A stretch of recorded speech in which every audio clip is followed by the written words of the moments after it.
Dubai നഗരത്തിലെ paid parking സ്ഥലങ്ങളിൽ park ചെയ്യുന്ന ഉപഭോക്താക്കൾക്ക് പണം പിന്നീട് അടയ്ക്കാവുന്ന സംവിധാനം പ്രഖ്യാപിച്ചിരിക്കുകയാണ് parking.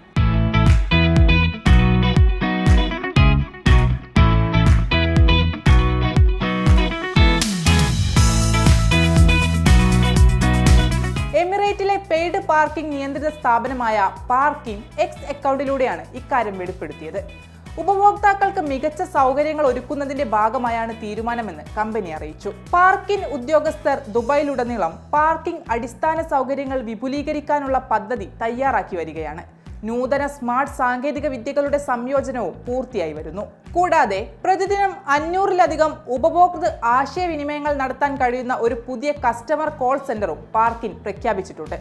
Car washing, mobile refilling, engine oil changing, tyre, battery പരിശോധനകൾ, വാഹനങ്ങളുടെ അറ്റകുറ്റപ്പണികൾക്കായുള്ള മറ്റ് അവശ്യ സേവനങ്ങൾ എന്നിവ ഉൾപ്പെടെ നിരവധി ഓട്ടോമോട്ടീവ് സേവനങ്ങൾ ലഭ്യമാകുന്ന പാർക്കിംഗ് സ്റ്റേഷനുകൾ സ്ഥാപിക്കുമെന്ന് കഴിഞ്ഞ ആഴ്ചയിൽ പാർക്കിംഗ് പ്രഖ്യാപിച്ചിരുന്നു.